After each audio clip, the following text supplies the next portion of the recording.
ಬಾಗಲಕೋಟೆಯಲ್ಲಿ ಮತ್ತೊಂದು ಮಹಾ ಹಗರಣ ಬಯಲಿಗೆ. ಬ್ಯಾಂಕ್ ಮ್ಯಾನೇಜರ್ ಧೋಖಾ, ಲಕ್ಷಾಂತರ ರೂಪಾಯಿ ಲೂಟಿ. ಬ್ಯಾಂಕ್ನ 65 ಲಕ್ಷ ಹಣ ವೈಯಕ್ತಿಕ ಅಕೌಂಟ್ಗೆ ವರ್ಗಾವಣೆ, 65 ಲಕ್ಷ ಹಣ ವರ್ಗಾವಣೆ ಮಾಡಿಕೊಂಡು ಎಸ್ಕೇಪ್. ಅಕ್ರಮ ಬಯಲಾದಂತ ಬಳಿಕ ನಾಪತ್ತೆಯಾಗಿರುವಂತಹ manager Lokapur DCC bank manager Gururaj C ವಿರುದ್ಧ ಆರೋಪ. ಬಾಗಲಕೋಟೆ ಜಿಲ್ಲೆಯ ಮುಧೋಳ ತಾಲೂಕಿನ ಲೋಕಾಪುರ ಬ್ಯಾಂಕ್ನ ಹಣ ತನ್ನ ವೈಯಕ್ತಿಕ ಅಕೌಂಟ್ಗೆ ಹಾಕೊಂಡಿರೋದು ಮ್ಯಾನೇಜರ್. ಹಣ ವರ್ಗಾವಣೆ ಮಾಡಿಕೊಂಡು 4 ತಿಂಗಳು ಕಳೆದ್ರು ಕೈ ಕಟ್ಟಿ ಕುಳಿತಿದ್ದಾರೆ ಅಧಿಕಾರಿಗಳು. ಮ್ಯಾನೇಜರ್ ಅಕ್ರಮ ಗೊತ್ತಿದ್ರೂ ಕೂಡ ಅಧಿಕಾರಿಗಳು ಸೈಲೆಂಟ್ ಆಗಿದ್ದಾರೆ.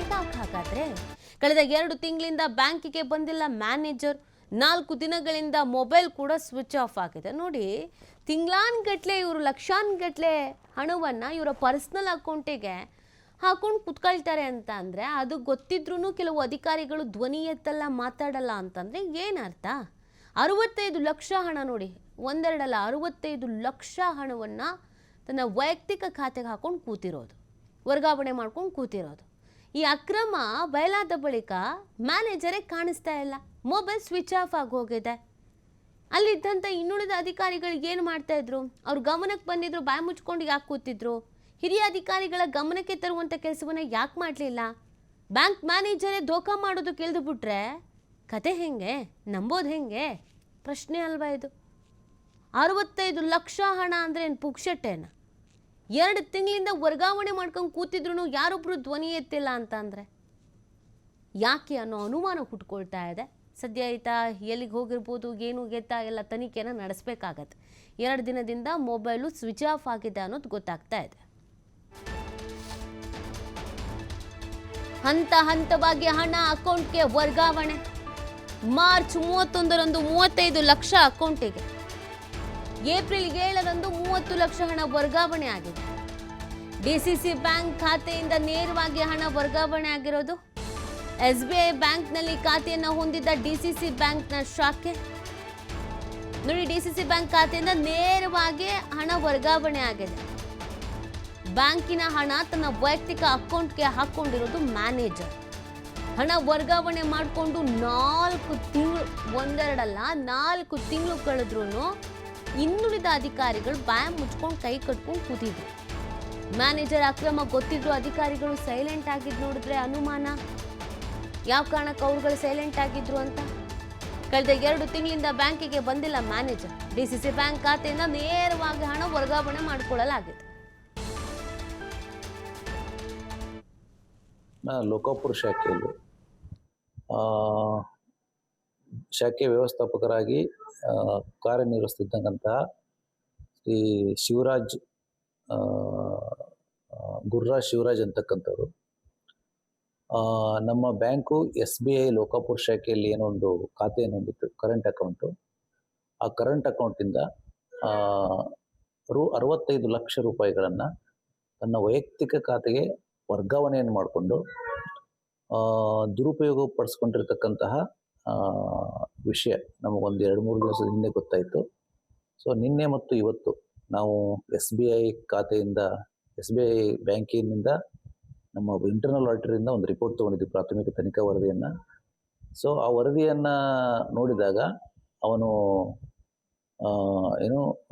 ತನ್ನ ವೈಯಕ್ತಿಕ ಖಾತೆಗೆ ಆ ಹಣವನ್ನು ವರ್ಗಾವಣೆ ಮಾಡ್ಕೊಂಡಿದ್ದಾನೆ ಅಂತ ಗೊತ್ತಾಗಿದೆ. ಸೊ ಇಮಿಡಿಯೇಟಾಗಿ ಇವತ್ತು ಡಿಸಿಪ್ಲಿನರಿ ಆ್ಯಕ್ಷನ್ ಆಗಿ ಇವತ್ತು ನಾವು ಅವರನ್ನು ಅಮಾನತ್ನಲ್ಲಿ ಇಟ್ಟಿದ್ದೀವಿ. ಮತ್ತು ಅವರಿಂದ ಏನು ಒಂದು ಕ್ರಿಮಿನಲ್ ಮೊಕದ್ದಮೆಯನ್ನು ಹೂಡಬೇಕು, ಅದನ್ನು ನಾವು 1-2 ದಿವಸದಲ್ಲಿ ಆ ಕ್ರಿಮಿನಲ್ ಮೊಕದ್ದಮೆಯನ್ನು ಕೂಡ ಹೂಡ್ತೀವಿ. ಮತ್ತು ಅವರಿಂದ ಹಣ ದುರುಪಯೋಗದ ಮೊತ್ತ ಏನಿದೆ ಅವರಿಂದ ವಸೂಲಾತಿ ಮಾಡೋದಕ್ಕೆ ಸಂಬಂಧಪಟ್ಟ ಹಾಗೆ ನಮ್ಮ ಕರ್ನಾಟಕ ಸಹಕಾರ ಸಂಘಗಳ ಕಾಯ್ದೆ ಪ್ರಕಾರಾಗಿ ಕೂಡಲೇ ಅವರಿಂದ ಏನು ವಸೂಲಾತಿಗೆ ಕ್ರಮ ಇಡಬೇಕೋ ಆ ಎಲ್ಲ ಕ್ರಮಗಳನ್ನು ಕೂಡ ನಾವು ಆದಷ್ಟು ತಕ್ಷಣ ಮಾಡ್ತೀವಿ. ಬ್ಯಾಂಕಿನ ಡಿಸಿಸಿ ಬ್ಯಾಂಕ್ ಬಾಗಲಕೋಟೆನ ಲೋಕಾಪುರ ಶಾಖೆಯಲ್ಲಿ ಶಾಖೆ ವ್ಯವಸ್ಥಾಪಕರಾಗಿ ಕಾರ್ಯನಿರ್ವಹಿಸ್ತಿದ್ದಂತಹ ಶ್ರೀ ಶಿವರಾಜ್, ಗುರುರಾಜ್ ಶಿವರಾಜ್ ಅಂತಕ್ಕಂಥವ್ರು ನಮ್ಮ ಬ್ಯಾಂಕು SBI ಲೋಕಾಪುರ ಶಾಖೆಯಲ್ಲಿ ಏನೊಂದು ಖಾತೆಯನ್ನು ಹೊಂದಿತ್ತು, ಕರೆಂಟ್ ಅಕೌಂಟು.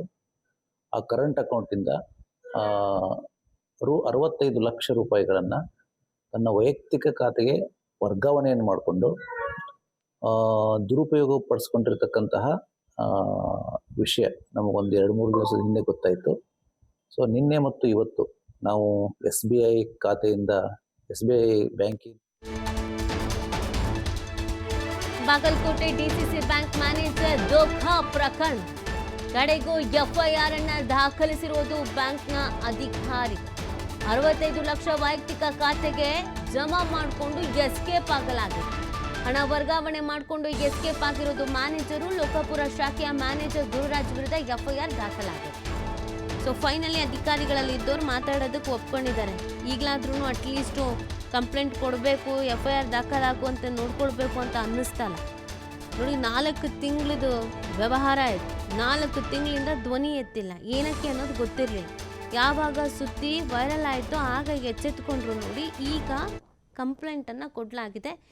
FIR ಕೂಡ ದಾಖಲಾಗಿದೆ. ಇದಕ್ಕೆ ಸಂಬಂಧಪಟ್ಟಂತೆ ಸೂಕ್ತ ರೀತಿಯಲ್ಲಿ ತನಿಖೆ ಆಗಬೇಕಾಗತ್ತೆ. ಈಗ ಯಾರೇ ತಪ್ಪು ಮಾಡಿದ್ರು ಅವ್ರ ವಿರುದ್ಧ ಶಿಕ್ಷೆ ಆಗಬೇಕಾಗತ್ತೆ. ಜನರಿಗೆ ನಂಬಿಕೆ ಅನ್ನೋದು ಇಲ್ಲದಂಥ ಪರಿಸ್ಥಿತಿ ನಿರ್ಮಾಣ ಆಗುತ್ತೆ. ಹೀಗಾದರೆ ಅಯ್ಯೋ ಬ್ಯಾಂಕಲ್ಲೇ ನಮ್ಮ ಹಣ ಸೇಫ್ ಆಗಿರುತ್ತೆ ಅನ್ನೋದನ್ನು ಬಿಟ್ಟು ಅಯ್ಯೋ ಬ್ಯಾಂಕಲ್ಲಿದ್ರೂ ಹಿಂಗಾಗತ್ತಂತೆ ಅನ್ನೋ ಪರಿಸ್ಥಿತಿಗೆ ಬಂದುಬಿಡುತ್ತೆ. ಆಲ್ರೆಡಿ ಅನೇಕ ಬ್ಯಾಂಕ್ಗಳು ಈ ಥರದ ಕೆಲಸಗಳನ್ನು ಮಾಡಿಬಿಟ್ಟಿದೆ. ಮತ್ತೆ ಜನರು ನಂಬಿಕೆಯನ್ನು ಹಾಳು ಮಾಡುವಂಥ ಕೆಲಸವನ್ನು ಮಾಡಬಾರ್ದು. ಸೊ ಈಗ ಈತನನ್ನು ಹುಡುಕಬೇಕಾಗಿದೆ. ಎಲ್ಲಿದ್ದಾನೆ, ಏನು ಕತೆ ಅಂತ. ಮೊಬೈಲ್ ಸ್ವಿಚ್ ಆಫ್ ಮಾಡಿಕೊಂಡು ತೆರಳಿದ್ದಾನೆ ಅನ್ನೋದ್ರ ಬಗ್ಗೆ ಮಾಹಿತಿ ಇದೆ. ಸದ್ಯ ಇದಕ್ಕೆ ಸಂಬಂಧಪಟ್ಟಂತೆ ಇದೀಗ ಪ್ರಕರಣ ದಾಖಲಾಗಿದೆಯಲ್ಲ, ತನಿಖೆಯ ನಂತರ ಎಲ್ಲಿದ್ದಾರೆ, ಏನು ಕತೆ ಇದೆಲ್ಲವೂ ಕೂಡ ಗೊತ್ತಾಗಲಿದೆ.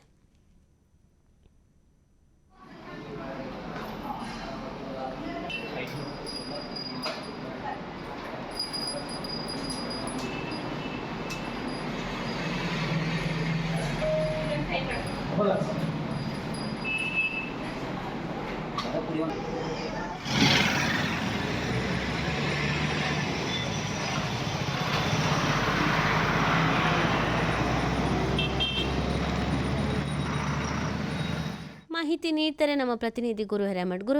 4 ತಿಂಗಳ ಹಿಂದೆನೇ ಅಮೌಂಟ್ ಟ್ರಾನ್ಸಾಕ್ಷನ್ಸ್ ಆಗಿದೆ. ಆದರೂ ಯಾಕೆ ಆ್ಯಕ್ಷನ್ಸ್ ಆಗಿರಲಿಲ್ಲ? ಯಾಕೆ ಇದನ್ನು ಹಿರಿಯ ಅಧಿಕಾರಿಗಳ ಗಮನಕ್ಕೆ ತರುವ ಪ್ರಯತ್ನ ಮಾಡಿರಲಿಲ್ಲ? ನಿಜಕ್ಕೂ ನೀತಿ ಅಂದ್ರೆ ಕಳೆದ 3.5 ತಿಂಗಳ ಹಿಂದೆ ಈ ಪ್ರಕರಣ ನಡೆದಿರತ್ತೆ. ಅಂದ್ರೆ ಬಾಗಲಕೋಟೆ DCC ಬ್ಯಾಂಕ್ನ 12 ಕೋಟಿ ಪ್ರಕರಣ ಮಾಸೋಮಣ್ಣವೇ ಮತ್ತೊಂದು ಪ್ರಕರಣ ಬೆಳಕಿಗೆ ಬಂದಿರುವಂತದ್ದು. ಅಂದ್ರೆ ಬಾಗಲಕೋಟೆ ಜಿಲ್ಲೆಯ ಲೋಕಾಪುರ ಪಟ್ಟಣದಲ್ಲಿರ್ತಕ್ಕಂಥ BDC ಬ್ಯಾಂಕಿನ ಮ್ಯಾನೇಜರ್ ಏನಿರ್ತಾರೆ, ಗುರುರಾಜ್ ಶಿವರಾಜ್ ಅಂತಕ್ಕಂಥ ವ್ಯಕ್ತಿ ಏನಿದ್ದಾರೆ, ಇವರು ತಮ್ಮ ವೈಯಕ್ತಿಕ ಖಾತೆಗೆ ತಮ್ಮ ಹಣವನ್ನ ದುರುಪಯೋಗ ಮಾಡಿರುವಂತ ಪ್ರಕರಣ ಕಳೆದ 3.5 ತಿಂಗಳ ಹಿಂದೆ ಪ್ರಕರಣ ಬಂದ್ರು ಕೂಡ ಅಧಿಕಾರಿಗಳು ಕೂಡ ಈ ಕಡೆ ಗಮನ ಹರಿಸಿಲ್ಲ ಅಂತಾನೆ ಹೇಳ್ಬೇಕಾಗತ್ತೆ. ಅಂದ್ರೆ ಪ್ರಮುಖವಾಗಿ ಬ್ಯಾಂಕಿನ ಒಂದೊಂದು ವ್ಯವಹಾರಗಳು ಕೂಡ ಪ್ರತಿನಿತ್ಯ ಅದನ್ನ ವ್ಯವಹಾರವನ್ನ ಮಾಡ್ಬೇಕಾದ್ರೆ ಅಲ್ಲಿ ಮೇಲಂತದ ಅಧಿಕಾರಿಗಳಿರ್ತಾರೆ. ಅಲ್ಲಿ ಒಂದು ಅಧಿಕಾರಿಗಳ ಒಂದು ಒಕ್ಕೂಟನೇ ಇರುತ್ತೆ. ಅಂದ್ರೆ ಸರಿಸುಮಾರು ಅಲ್ಲಿ ಸಿಬ್ಬಂದಿ ವರ್ಗವನ್ನು ಕೂಡ ನಿಯೋಜನೆ ಮಾಡಿ ಈ ಹಣ ಯಾವುದಕ್ಕೆ ಶಿಫಾರಾಗತ್ತೆ, ಯಾವ ಅಕೌಂಟಿಗೆ ಹೋಗತ್ತೆ, ಇವತ್ತು ಬ್ಯಾಂಕ್ ಕ್ಲೋಸ್ ಆದ ತಕ್ಷಣ ಇವತ್ತಿನ ಅಮೌಂಟ್ ಟ್ರಾನ್ಸಾಕ್ಷನ್ ಎಷ್ಟಾಗಿರತ್ತೆ ಅನ್ನುವಂತ ಮಾಹಿತಿ ಕೂಡ ಆ ಬ್ಯಾಂಕಿನ ಒಂದು ಹಿರಿಯ ಅಧಿಕಾರಿಗಳು ಕೂಡ ಇದು ಗೊತ್ತಾಗಿರುವಂತ ವಿಚಾರ. ಆದ್ರೆ ಕಳೆದ 3.5 ತಿಂಗಳ ಹಿಂದೆ ಮಾರ್ಚ್ 31ರಂದು ಮತ್ತು ಏಪ್ರಿಲ್ 7ರಂದು ಒಟ್ಟು ಟೋಟಲ್ 35 ಲಕ್ಷ, ಒಂದು ಬಾರಿ 30 ಲಕ್ಷ ಹಣ ಟ್ರಾನ್ಸಾಕ್ಷನ್ SBI ಅಕೌಂಟ್ ನಿಂದ ತಮ್ಮ ಸ್ವಂತ ಅಕೌಂಟಿಗೆ ಜಮಾವಣೆ ಮಾಡ್ಕೊಂಡಿರ್ತಾರೆ. ಅಂದ್ರೆ ಪ್ರಮುಖವಾಗಿ ಬೆಳಗಾವಿ ಜಿಲ್ಲೆಯ ರಾಮದುರ್ಗ ತಾಲೂಕಿನಲ್ಲಿರ್ತಕ್ಕಂತ ಒಂದು ಬ್ಯಾಂಕಿಗೆ ತಮ್ಮ SBI ಅಕೌಂಟ್ ನಿಂದ IDFC ಬ್ಯಾಂಕಿಗೆ ತಮ್ಮ ಹಣ ವರ್ಗಾವಣೆ ಮಾಡಿಕೊಂಡು ಅದನ್ನ ಮುಧೋಳ ತಾಲೂಕಿನ ಮುಧೋಳದ ಒಂದು ನಗರ ವ್ಯಾಪ್ತಿಯಲ್ಲಿ ಇನ್ನೊಂದು ಅಕೌಂಟಿಗೆ ಟ್ರಾನ್ಸಾಕ್ಷನ್ ಮಾಡಿ ಆ ಅಮೌಂಟ್ ಅನ್ನ ಈ ಗುರುರಾಜ್ ಅಂತಕ್ಕಂಥ ಬ್ಯಾಂಕ್ ಮ್ಯಾನೇಜರ್ ತೆಗೆದುಕೊಂಡು ಈಗ ಕಳೆದ 2 ತಿಂಗಳ ಹಿಂದೆನೆ ಎಸ್ಕೇಪ್ ಆಗಿ ಇರುವಂತದ್ದು. ಈ ಸಂಬಂಧಪಟ್ಟಂತೆ ಅಧಿಕಾರಿಗಳನ್ನ ಕೇಳಿದ್ರೆ ಈಗ ಕಳೆದ 3 ದಿನಗಳಿಂದ ನಮಗೆ ಈ ಪ್ರಕರಣ ಬೆಳಕಿಗೆ ಬಂದಿರತಕ್ಕಂಥ ಮಾಹಿತಿ ಅಂತಕ್ಕಂಥ ಮಾತನ್ನ BDC ಬ್ಯಾಂಕಿನ SN ನೀಲನ್ ಅವರು ಕೂಡ ಈ ಮಾತುಗಳನ್ನ ಕೂಡ ಹೇಳಿರುವಂತದ್ದು. ಎಲ್ಲೇ ಒಂದ್ ಕಡೆ ಅಧಿಕಾರಿಗಳು ನುಣುಚಿಕೊಳ್ಳುವಂತ ಕೆಲಸಕ್ಕೂ ಮುಂದಾದ್ರೆ ಅನ್ನುವಂತ ಹಲವಾರು ಪ್ರಶ್ನೆಗಳು ಕೂಡ ಉದ್ಭವ ಆಗಿರುವಂತದ್ದು. ಅಂದ್ರೆ ಈಗ ಕಳೆದ ಸರಿಸುಮಾರು 10 ವರ್ಷದ ಹಿಂದೆ 12 ಕೋಟಿ ರೂಪಾಯಿ ಒಬ್ಬ ಅಲ್ಲಿ ಕೆಲಸ ಮಾಡ್ತಿರ್ತಕ್ಕಂತ ಒಬ್ಬ ಸಣ್ಣ ಕೆಲಸ ಮಾಡಿರ್ತಕ್ಕಂತ ಸಿಪಾಯಿ 12 ಕೋಟಿ ಹಣವನ್ನ ದುರುಪಯೋಗ ಮಾಡಿರ್ತಕ್ಕಂತ ಪ್ರಕರಣ ಬೆನ್ನಲ್ಲೇ ಈ ರೀತಿ ಪ್ರಕರಣ ಮತ್ತೆ ಬೆಳಕಿಗೆ ಬಂದಿರುವಂತದ್ದು, ಸಾರ್ವಜನಿಕ ವಲಯದಲ್ಲಿ ಸಾಕಷ್ಟು ಚರ್ಚೆಗೆ ಗ್ರಾಸವಾಗಿರುವಂತದ್ದು. ಸದ್ಯ ಈ ಸಂಬಂಧಪಟ್ಟಂತೆ ನಿನ್ನೆ ಲೋಕಾಪುರ ಪೊಲೀಸ್ ಠಾಣೆ ವ್ಯಾಪ್ತಿಯಲ್ಲಿ ಪ್ರಕರಣವನ್ನ ದಾಖಲು ಮಾಡ್ತಾರೆ. ಅಂದ್ರೆ ಇವು ಪ್ರಮುಖವಾಗಿ ಈ ಹಣ ದುರುಪಯೋಗ ಆಗಿದೆ ಅನ್ನುವಂತ ಮಾತುಗಳನ್ನ ಕೂಡ ಈಗಾಗಲೇ ಒಪ್ಪಿಕೊಂಡಿರುವಂತದ್ದು. ಈ ಹಣವನ್ನ ಯಾವ ರೀತಿ ಪಡೆದುಕೊಳ್ತಾರೆ, ಆತನ ಮೇಲೆ ಯಾವ ರೀತಿಯನ್ನ ಕ್ರಮವನ್ನ ಜರುಗಿಸ್ತಾರೆ ಅನ್ನೋದನ್ನ ಕಾದು ನೋಡ್ಬೇಕಾಗಿದೆ ನೀತಿ. ಓಕೆ, ಥ್ಯಾಂಕ್ ಯು ಗುರು ತಮ್ಮೆಲ್ಲ ಡೀಟೇಲ್ಸ್ಗೆ.